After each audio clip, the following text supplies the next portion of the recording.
Math 1143, Test 3 Review Sheet, Chapter 3 material. We're still in Section 3.2. This problem number 4, find the amount of time it will take for a deposit of $2,000 to grow to $3,000 if the interest is compounded once a year and the annual interest rate is 6%. First, let's write down the function that we use if the interest is compounded once a year. The initial amount is $2,000 and the interest rate is 6% per year, so it's 1.06 raised to the exponent t. This is the function, and then we want to find the value of t when the amount of the investment has a value of $3,000. So replace a with 3,000, set that equal to 2,000 times 1.06 to the t, and then solve this equation for t. First, divide both sides by 2,000. 3,000 divided by 2,000 is 3/2 or 1.5. And so 1.5 is equal to 1.06 to the t. And then we compute the natural log of both sides, or any logarithm you want, but if you want a calculator, you can use the natural log or the base 10 log. I'll just write down the natural log of 1.5 equals the natural log of 1.06 to the t. And then using one of the properties of logarithms, the natural log of 1.06 to the t is equal to t times the natural log of 1.06. So we divide both sides of this equation by the natural log of 1.06, and we get t equals the natural log of 1.5 divided by the natural log of 1.06. And this is measured in years. You can use a calculator to get a number that you can relate to. In number 5, an initial quantity p sub 0 doubles every 12 years. Find a formula for the amount after t years. Okay, so we'll put in one column, we'll have the amount of time that has elapsed, and we'll have another column for the quantity. So at time t equals 0, the quantity is p sub 0. And then we're told that in 12 years, the quantity doubles, so it's 2 times p sub 0. And then 12 more years after that, after 24 years, we get 2 times this amount, or 2 times 2 times p sub 0. Then after 36 years, we have 2 times the amount after 24, so 2 times 2 times 2 times p sub 0. So we're going to look for a pattern. Notice that 2 times p sub 0, we can write this as p sub 0 times 2 to the first. And after 24 years, we can write this quantity as p sub 0 times 2 to the second, because 2 times 2 is 2 to the second. And then after 36 years, we can write the quantity as p sub 0 times 2 to the third. The base number 2 is convenient because if you multiply something by 2, it doubles. And then note that when the exponent is 0, p sub 0 equals p sub 0 times 2 to the 0. Okay, another observation, after 12 years, the exponent on 2 is 1, but notice that this is equal to p sub 0 times 2 to the 12 divided by 12. 12 divided by 12 is 1. And then after 24 years, the quantity is p sub 0 times 2 to the second, which is p sub 0 times 2 to the 24 divided by 12. 24 divided by 12 is 2. After 36 years, the value is p sub 0 times 2 to the third, but that's the same as p sub 0 times 2 to the 36 divided by 12. So if you see the pattern, we can, for any number of years, we can just put the number of years in the numerator and make sure that 12 is in the denominator. And so after any number of years t, so where do I put that? T years, the amount or the quantity is p sub 0 times 2 to the t divided by 12. This is our formula that we're looking for. Okay, in the next problem, it's similar type of thing, but this time the quantity shrinks by 1/2 in 28 years. So we'll put a column for time and another column for the quantity. So when time t equals 0, the amount is q sub 0. And then in 28 years, the quantity reduces by 1/2. So I'll write it as q sub 0 times 1/2. And then after 28 more years, which is 56 years, the quantity is 1/2 of this. I'll write it as q sub 0 times 1/2 to the second. And then after 28 more years, which is after 84 years altogether, the quantity is q sub 0 times 1/2 to the third. And we'll do the same sort of thing that we did in the previous example. When time t equals 0, q sub 0 times 1/2 to the 0 is still q sub 0. Okay, then note that after 28 years, the exponent on 1/2 is 1, so we can write this as q sub 0 times 1/2 to the 28 divided by 28. 28 in the numerator is the number of years that has passed, and since it takes 28 years for it to shrink by 1/2, the denominator is 28.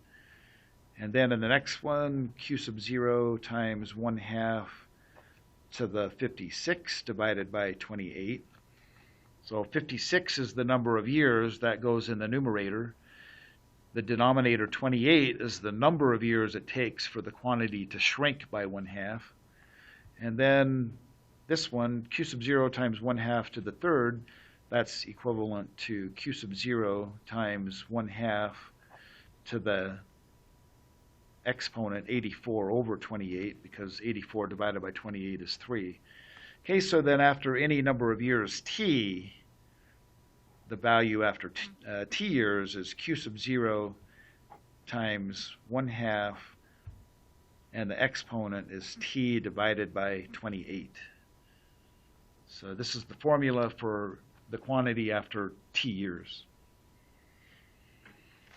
Okay, we'll move on then to sections 3.3 and 3.4 from chapter 3. Evaluate each expression. So log base 4 of 64. Well, 64 is a perfect fourth power, and we know that 4 to the third is 64, so log base 4 of 64 equals 3 because 4 to the third equals 64. The equation 4 to the third equals 64 is the exponential equation that is equivalent to this logarithmic equation. Log base 5 of 1 over 125, well, we can fiddle with this one a little bit. 1 over 125 is 1 over 5 to the third, and so this is log base 5 of 5 to the negative 3. And then log base 5 of 5 to the negative 3 equals negative 3 because 5 to the negative 3 equals 5 to the negative 3. So log base 5 of 1 over 125 simplifies to negative 3. This one, log base 3 of 9 times the square root of 3, well, let's do a little bit of work on this one. Think of 9 as 3 to the second, and think of the square root of 3 as 3 to the 1/2. And then the argument is 3 to the second times 3 to the 1/2. Since the base numbers that we're multiplying are the same, we can add the exponents. 2 plus 1/2 is 2.5, or 5/2. And log base 3 of 3 to the 5/2 is equal to 5/2 because 3 raised to the 5/2 equals 3 to the 5/2. So in other words, log base 3 of 9 times the square root of 3 simplifies to 2.5, or 5/2. This one is a little more tricky, not too bad. log base 36 of 216? Well, I could explain if you first take the square root of 36 and then cube it, you would get 216. So in other words, 36 to the 3/2 power equals 216. But suppose it's not obvious that that's what's going on here. You can say, well, I know it equals something, so I'll just say that it equals m, and then I'll convert this to its exponential equation equivalent. 36 to the exponent m equals the argument 216. 36 is 6 to the second, so 36 to the m is 6 to the second to the m. 216 is 6 to the third. And then use another property of exponents. 6 to the second to the m is 6 to the 2 times m. And 6 to the 2 times m equals 6 to the third. Now that the bases are the same, the exponents must be equal. So 2m equals 3 and m equals 3/2. So just as we noted earlier, log base 36 of 216 is equal to 3/2. Okay, in the next problem, we're going to find the domain of each of these logarithmic functions. So y equals log base 10 of 5 minus 8x. Arguments of logarithms must be positive. So in this case, 5 minus 8x must be positive or greater than 0. And then we just proceed to solve this inequality for x. We can subtract 5 from both sides, so negative 8x is greater than negative 5. And then we can divide both sides by negative 8, but when we divide both sides of an inequality by a negative, we have to switch the inequality to its opposite. So we'll divide both sides by negative 8, and we'll get x is less than positive 5/8.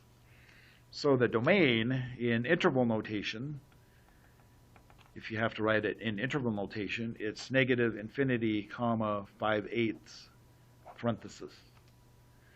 And then same sort of exercise here, find the domain of this function, y equals the natural log of 2x plus 3. Arguments of logarithms must be positive, so the argument 2x plus 3 must be greater than 0, which means 2x is greater than negative 3, and so x is greater than negative 3/2. And then the interval notation for the domain is parenthesis negative 3/2, comma, infinity, because x is greater than negative 3/2. Okay, we'll start the next part from sections 3.3 and 3.4. Graph each function, find all intercepts, then find the inverse functions.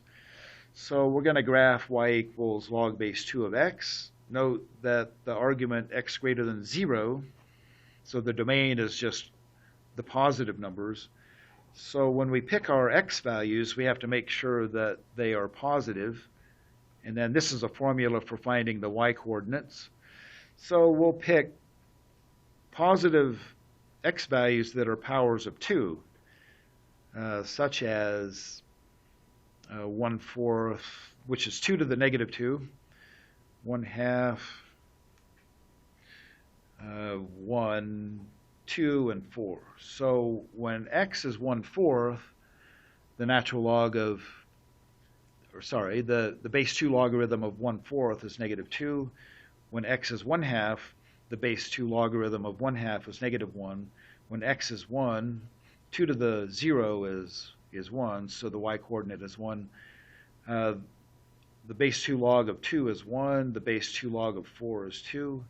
So we can get started and plot these numbers. So 1/4 negative 2 is about right here. 1/2 negative 1 is about here. 1, 0, 2, 1 is about here. And we'll have to finish this in the next video.